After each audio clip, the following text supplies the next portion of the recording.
Welcome back to another episode of Real Talk, where we speak to the top producing agents across the country and everyone that's going to help you take your business to a whole nother level. Today, I'm joined by Jennifer Kelly from the Jennifer Kelly team here in the Fort Collins, Colorado area, who is one of the, if not the top agent in the entire area.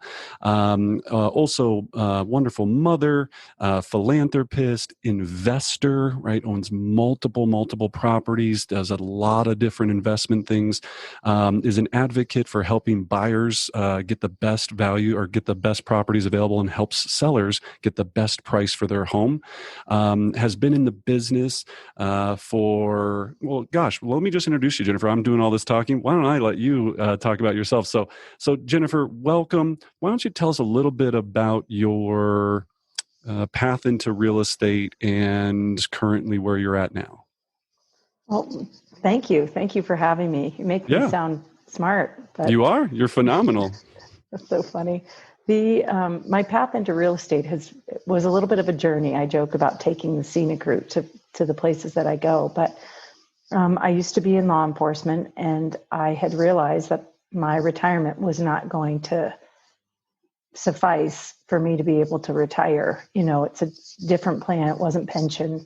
And so I decided about probably 16 years ago to invest in a multi-unit property. And so I went with another agent and I looked at properties and found something I loved. And my brother said, I want to get one. And my sister said, I want to get one. So I said, wait, let me get my real estate license. So I took the test and was told I probably shouldn't take the test. And I'm like, because, school is not my strength, but sure, it doesn't matter. And bought a couple rental properties, and it kind of started from there, and just started telling people about investing. And that was in 2006 when things were really busy. And then we hit a lull, and I realized early on that there are a variety of ways to do things. And one of my big motivating factors is when someone says you can't do something or you won't be good at it. And I'm like, just watch me. So I found you kind of stumbled into it, right? I did. Last year, right, you were the number one agent in the area for individual agents, and when we classify as an individual agent. And you've been in residential real estate now for how many years?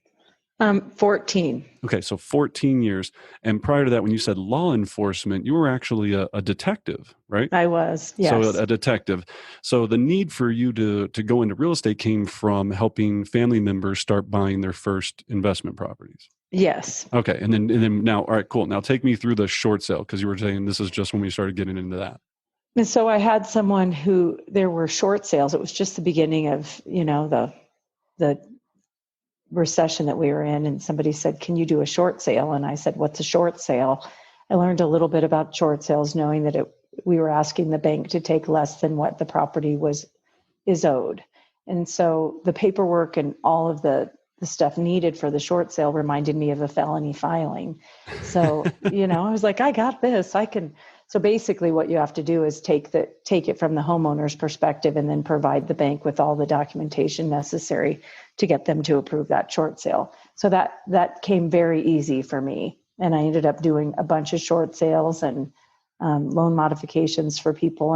And that is one of my passions, is just helping people, consumers, regardless of the transition that they're making, whether it's losing a home, a death, moving up, a divorce, moving down. It doesn't really matter. I love just the challenge of finding them something, helping them sell or move in that transition part of their life. So the relation to detective to agent, especially in the short sale game, kind of transferred very easily, because with the short sale, you're creating a file that you have to submit, and like you said, it's almost like building a case in a lot of ways, which is pretty fascinating to think about. Was there anything else that translated over from the law enforcement detective world that transferred over into the real estate industry? I think just the problem solving.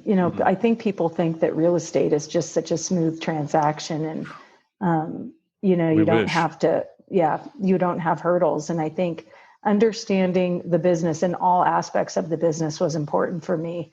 I like understanding the loan. I like understanding how people qualify, different types of loan products, the different types of hurdles that we might have in a real estate transaction. So I think all of that curiosity has helped me become really and more of an expert in the field. And so I typically know more about stuff. Yeah, well, there's just a ton that goes into it, right? I mean, people don't realize. So, and crisis intervention, I'm telling you. Crisis intervention. Talk them off the ledge, right? We're talking people off the ledge on a daily basis. Absolutely. So I do think people underestimate. I joke about law enforcement was just a big sales gig. I was selling jail, confession, cooperation. And so that part is really what helped transition me into real estate. I love it. And I think the real underlying story there is there wasn't, law enforcement's great, but you wanted to have a bigger life and a bigger retirement, and you knew that real estate was the path to get you there. Was there anyone else in your family that was involved, or how it was just really, hey, I was helping my family buy investment properties and I said, look, I kind of like this, maybe I should transfer? Or was there any mentors early on or somebody that said, hey, you should do this? Or was it just, in fact, I think you said earlier, people said, I don't think you're going to be able to do it, right? Yes. So I think, in the 70s, things were done a little different. And I used to play in model homes with my friends. So they just opened up the model homes. And so as, teenagers and preteens, we'd go and pretend like we were living in the model home. So I joke about that being something that just liked hanging out in model homes. And I felt like there needed to be an opportunity for me to create a passive income. And so I just figured out a way to do it. And then I really do love kind of creating wealth, and I want to create a generational wealth. And absolutely, there wasn't anyone in my family who did real estate. Nobody invested in real estate. And now between my brother and I think we have like over 30 doors. Right out. 30. So when you say that, that's kind of investor lingo. But for those that don't know, 30 investment properties. So 30 doors means 30 actual properties. So with that journey in going into the investment side, let's take it back a little bit. So you went to real estate school, obviously. Then how did you decide where you ended up going, and what was that learning curve in those first couple of years? Well, it's interesting. I went to a small brokerage company. That was who represented me. She was a transaction broker. She did a great job. I still have a collapsed sewer at one of my properties that I have to get snaked out, and I have a Federal Pacific panel, which is known to cause fires. But So part of that really made me want to be a buyer's agent, and help people.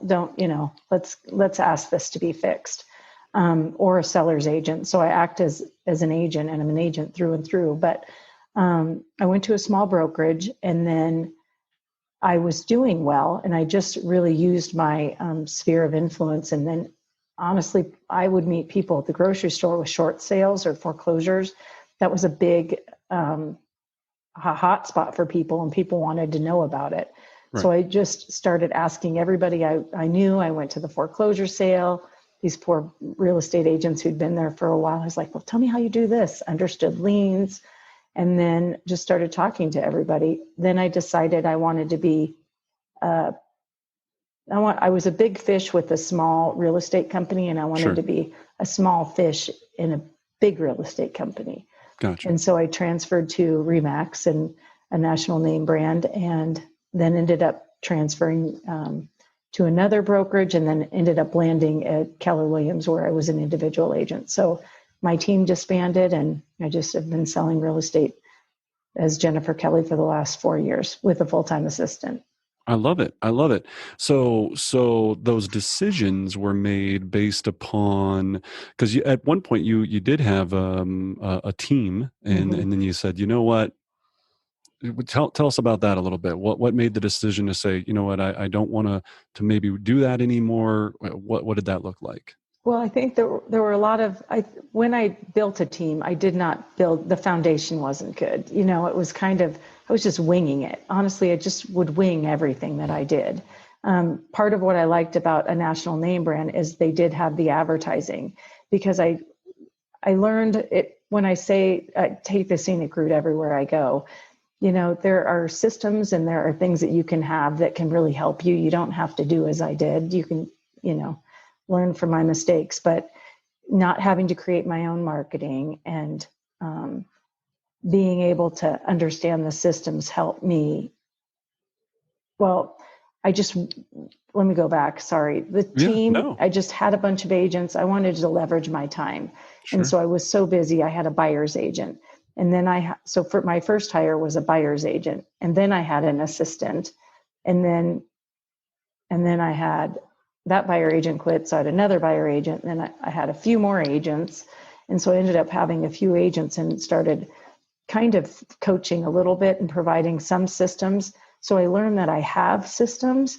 I just didn't have the systems outlined, right. Because I kept doing the same thing and it just kept generating business. And then I had at most 5 buyer's agents and then 2 assistants. And then I had a lot of life changes. I went through a divorce and a dispute with the person who was on my team, which led us to just break up. And then everybody thinks that team, that's the way you do it, right? And what they don't see is there's a lot of headache that goes along with that, right? There's a lot of emotion, there's a lot of hand holding, there's a lot of betrayal, right? You're holding the hand of somebody and you're trying to teach them your craft, and then they break your heart. It's brutal.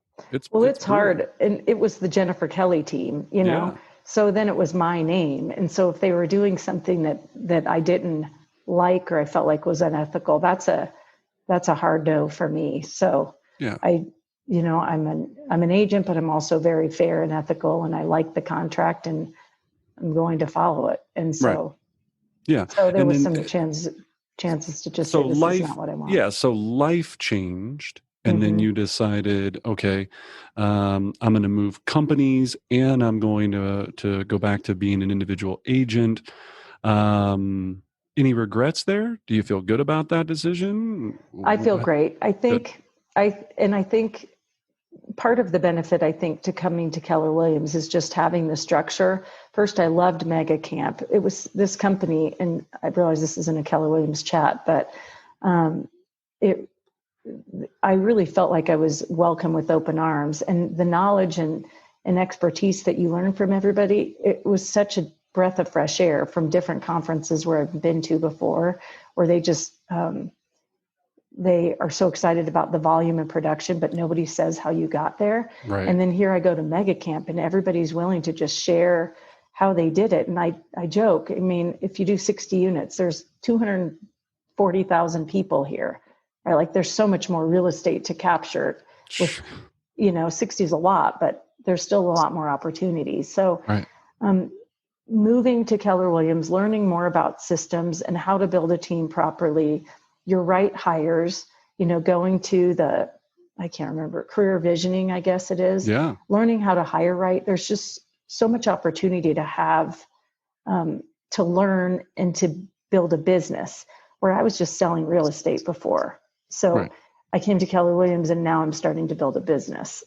Which is awesome. Well, congratulations. Yeah. That's fantastic. And then, so looking at the business itself, any trials or tribulations on hiring, firing, finding the right people. You talked about, some of the career visioning process that you already, yeah. So talk to me a little bit about your journey through that process, because a lot of it's leverage, right? We have human leverage, and without it, we can't do much. We really can if we're going to grow. So any lessons anyone that you could tell out there could learn from what you've gone through? Well, I think I'm in a mastermind with Gary, and I was laughing because it was probably a couple months ago, and he said, if your hire is giving you work back to complete, it's not the right hire. And so I love having little tidbits of knowledge just very simple points that help you decide if you have the right person. I had an assistant for years when I had a team, and she quit, and then I rehired her, and she was with me for a few more years, and then she just quit on the spot again. So first time, shame on you. Second time, shame on me. Well, it was a gift. It was a gift, and it was a gift and a curse. It was of course helpful. I think when you do a lot of transactions, having the right admin is key, and having somebody take things away from you and want to build your business is important. And if you're spending more time trying to take things away from them so that they're happier, that's not the right hire either. It's probably time to make a move. But change is hard. Yeah, well said. Well said. Well, how would you describe your leadership style?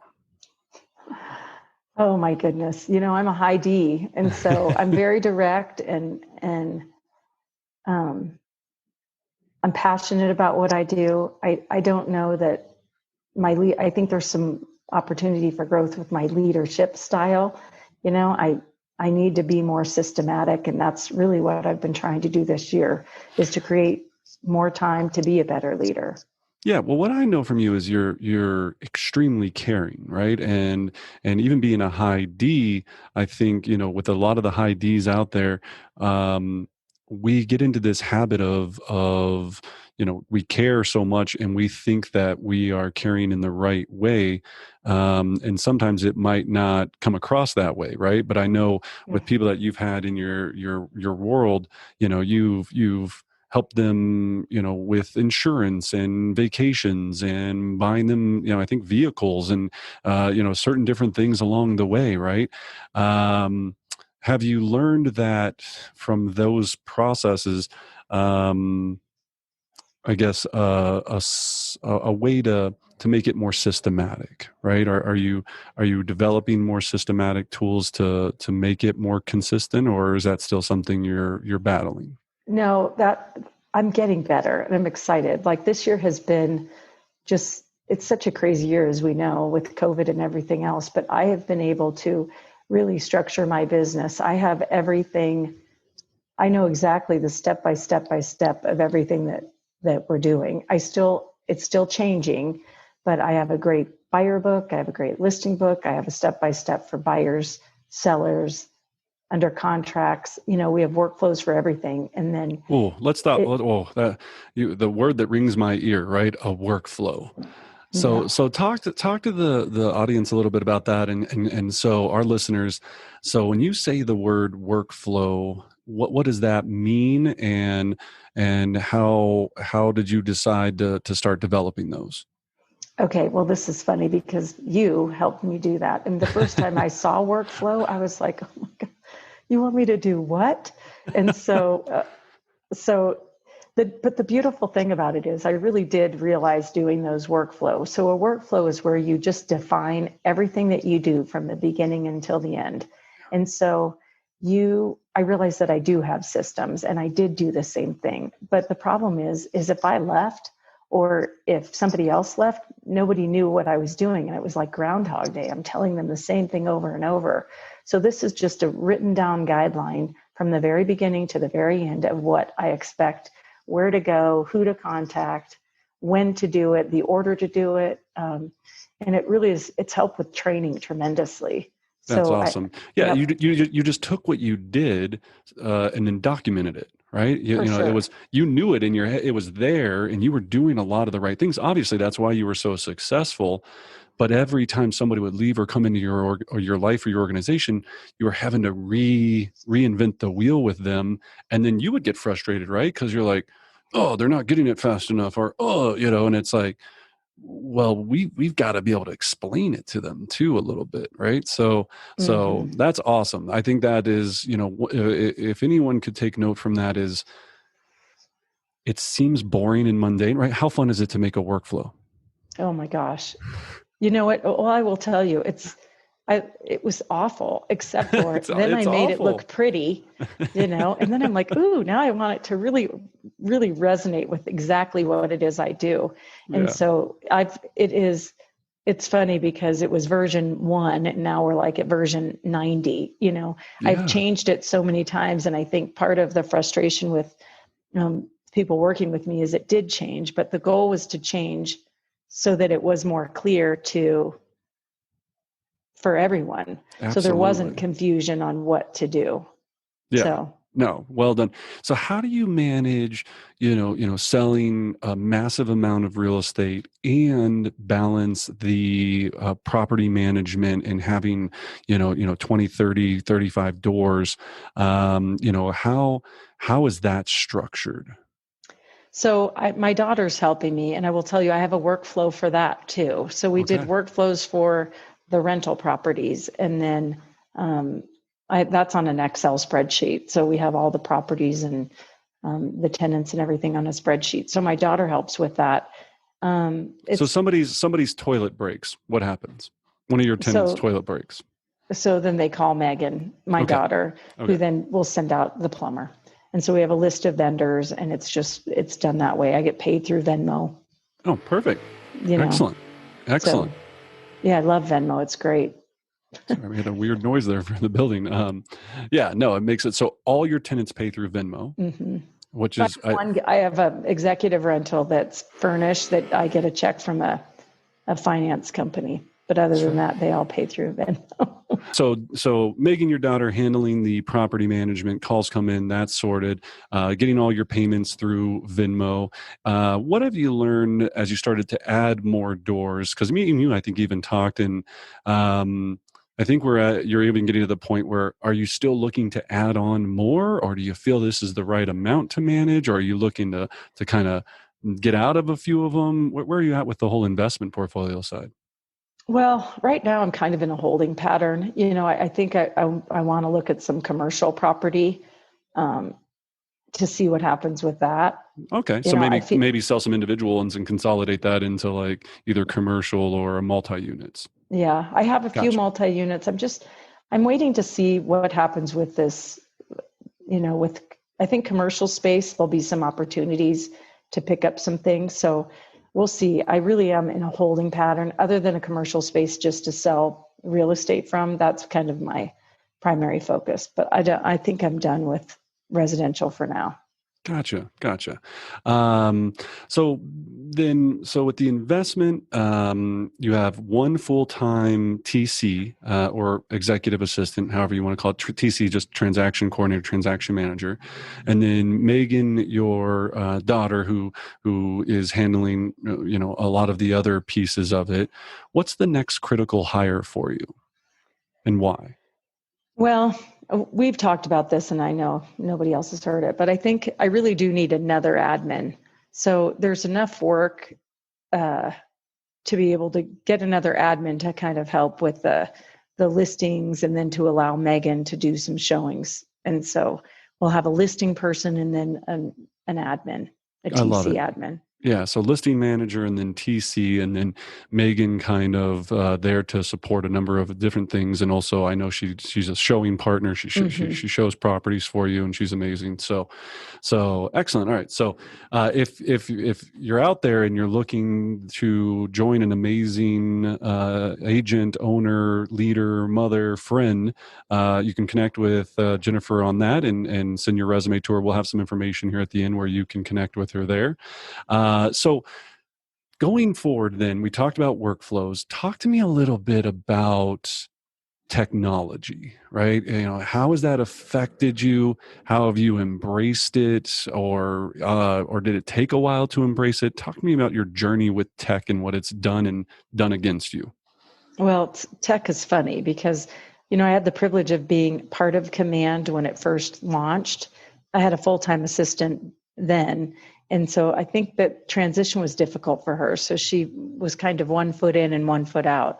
But when she left in May, I didn't know how to do an opportunity. I knew nothing. Command is Keller Williams internal CRM is what you're referring to. Yeah. Sorry. Yes. Okay. Yeah. Perfect. And so, which I think is fantastic. That was launched. It's still fairly new. It's in its infancy, but I love it. I think it surpasses any other kind of contact management system that I've seen. Yeah, because you've tried several, right? Mm-hmm. They're Top Producer, Wise Agent, Realty Juggler. So All three of those. Yeah, when we met, I think you were using all three of those. Yeah.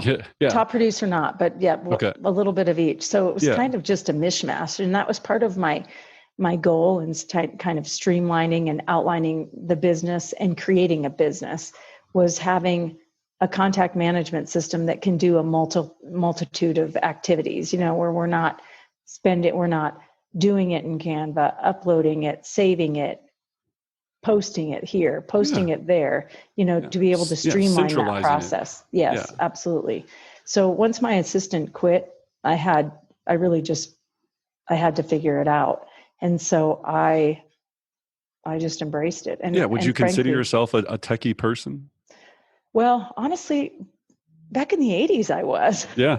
And I joke about that. Like, technology is just, so no, not in general. I don't think I'm techie. I do like technology. I see the need for it. I value the online advertising and some of the other things that the opportunities to capture leads and grow a business. So I've seen that. No, I'm not techie, but I'm learning to really enjoy and embrace the technology of it. I like it. Yeah, no, I know. It's creating order, and I love that. That is it's creating order, and I think people look at it, but what they don't realize is it takes some time to set it up, right? You're going to front load the effort to get the backside results. And I think some people go, I'm too old, I'm too untechnical, I'm too busy. I hear I'm too busy all the time. Well, I would work on my database, but I'm too busy. And I think that's such a problem in the industry, where that's what's causing you not to move forward, right? Like, if you can't leverage tech, you can only leverage really two things: tech and humans, right? People power and tech power, and if you don't embrace both of those, it becomes very, very difficult. So with you building out campaigns and workflows and embracing the tech, besides Command, is there any other tech that you're using right now in your business? Not really. Good. That's what I want to hear. I mean, that's good, right? I talk to agents every single day. They're like, I've got such a, like you said, realty jugger, wise. I'm like, okay, first of all, it's never going to be effective if you've got 95 different systems operating. And I'm guilty of this as well, right? Because we have a lot of different things, but we have to try to connect them all together, because if it's not simple, you're never going to use it, right? You're never going to, I think we all know, and I'm not saying Top Producer is good, bad, or otherwise, but it was clunky. Right? Top Producer was a little clunky. So, and I think that's the part where I said, before I was selling real estate, and now I'm creating a business to sell real estate.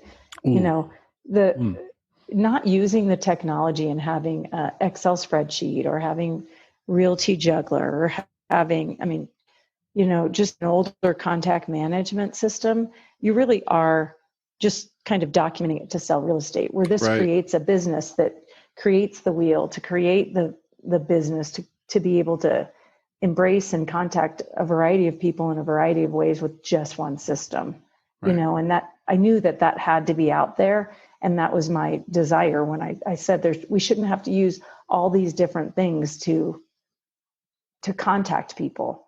Right. It's not the highest and best use of our time. It's not. And you run, and I don't maybe know the percentages, but I would say about 90% of your business is by referral, and past clients, center of influence. And what I hear a lot of times is people go, well, I don't need a CRM or a database because I'm by referral, right? I'm by referral. All my clients come from, my circle of influence. Where you looked at it and said, I want to give my clients a better experience. And if I can have a better management system, I'm going to be able to deliver that. Is that kind of the thought? Absolutely. And just to have that order, there's been a lot of, I've been through, just learning DocuSign 15 years ago. I had paper files. We would use, we'd take earnest money to our clients, and we'd have them meet and sign paperwork. I still do that depending on my client, but There really is. This is such a nice way to have everything. It has my files. It has the emails that I send are in my contact, the person that I sent them. So everything that they're saying you have to do to protect yourself, it's all in this system. So my emails, the listings I send, the neighborhood searches I'm doing for them, it's all through Command. Yeah. It's all through that contact management system. And Jennifer, how long would you say it took you to even become moderately proficient with it?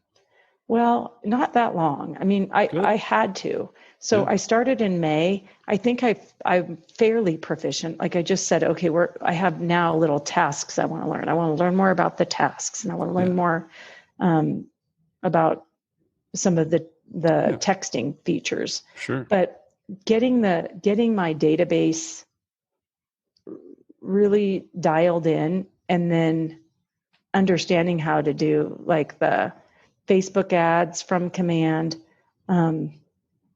Well, I've just been doing it since May. So May, June, July, probably 3 months to become, I felt like, proficient. I can do most of Command. There's so much to do, but you can't just take it one step at a time. Oh, no, absolutely. And what I hear the most is you just decided to embrace it, right? It was a mental switch instead of going, I can either get on the bus or I'm going to get left behind. And you decided to get on the bus, and I commend you for it. There's so many agents out there that are they're missing out on this opportunity to realize that they're going to be so far behind if they don't get on now. Because like you just said, right? Like it's changing so fast every single day that we're trying to all keep up, and we're already on the bus, right? We're already on it. And we're like, there's 10 more things to this week. There's 10 more things this week. It's always going to evolve. But if you don't get in right now, you're still going to be watching stuff on your VHS, like it's going to get really, really bad for you. And it's funny too, because I hear from more people that it's glitchy. Well, what you focus on expands. If you find the glitch, you're going to always see the glitch, but there's so much about it that works well. You have to let go of the glitch and focus on the big picture. I tell people everybody I've spoken to, the first thing they need to do is get their database dialed in. If you don't have addresses and phone numbers and emails, then call them up and get it. Birthdays. So get your database dialed in so that you can get those referrals. Otherwise, it just becomes kind of happenstance. Right. No. And there's lost opportunity. There is a lot of lost opportunity. And talking about the glitchy thing, right? It doesn't do this. It does, in all systems, there's no perfect CRM. Yeah. I go, the internet was glitchy when it first started. If anybody having to sit there and use AOL, and then again, you look at it now and you don't even, I think we take for granted, Wi-Fi, and we take for granted all these things, but that happened in less than 10 years. We went from AOL to, I can be on a mountain and probably still get a connection somehow, somewhere. And we look at that. That's what I think is people have to realize is if you don't embrace this tech, you're going to be in serious trouble as we get further along. And you're not going to provide a great client experience, right? It's just not going to be a great client experience. So then now talk to me a little bit more about organic. Are you doing any direct mail? How are you, what are you doing to stay in front of your clients? So I still do, I'm a little old school, I still do direct mail. I like talking to people. If I'm thinking about them, I call them up. Yeah. And I just say I'm thinking about them. I'll text them. I have some homes and land, just because in Northern Colorado, has a long shelf life. So sure. I do still have some print advertising. Yeah. A lot of it, I think, is just talking about real estate. If I see something that reminds me of somebody, it's part of that scenic route, then I call them up and say, oh my gosh, did you see this? Or this house went for sale in your neighborhood, just to chat with people. So I think part of what I'm still trying to do is just be more methodical. And it's difficult to do that, but it's just vital. And I think the one thing, if COVID hasn't taught us something, it is that we have to shift the way that we're doing our business, because people don't want to necessarily meet and have coffee. Sure. It just depends on the person's comfort level. But Zoom meetings, the way we list properties, the way I show properties, all of that's changing, and you have to shift. And it's not just technology with how we're selling houses, but we have to really embrace the technology for our contact management and utilize that to help with our time management. Because when your database grows, it's just not feasibly possible to go and meet everybody. Sure. It's just not, you have to be able to break it down. And Jennifer, one of the things that a lot of agents battle with is the fear of picking up the phone and making a call to their database or their center of influence. It sounds like you've never, well, I don't want to put words in your mouth. Have you ever had that fear, of calling anybody? Or if you were just kind of, I'm sure being a detective, you had to make some difficult phone calls. Did that kind of warm you up to not have this inhibition to, what am I going to say? Am I going to sound stupid? How did you get past that? Or did you even need to because of your previous work experience? My struggle are scripts, so I'm like, if I do a script. So I just have to sit back and think about the broad point of my conversation and then just have a conversation. The worst thing they're going to say is no or hang up on me. Well, oh well. It's better. Right. It's better to call somebody and just chat.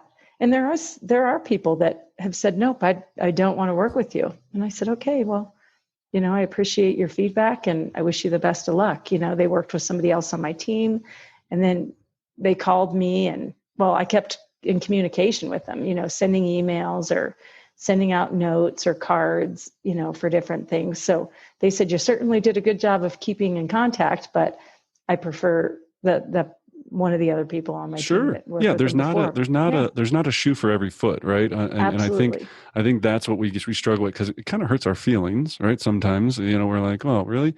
But you just got to just take them out of the database. And that's what I told somebody the other day, just take them out, delete it. Goodbye. If you're going to have post-traumatic stress from looking at that person's name, it's not worth it.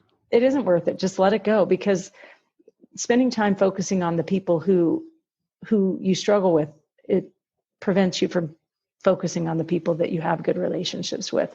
And I tell people, it's funny, I'm sure you've heard this. If you call someone and you ask them, hey, what's a great restaurant to go to?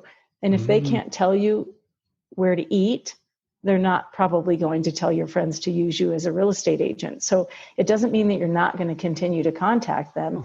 Just spend your time focusing on the people who will tell you who will refer a restaurant to you. Wow. So if they'll refer the restaurant, then they will refer you. So focus on those.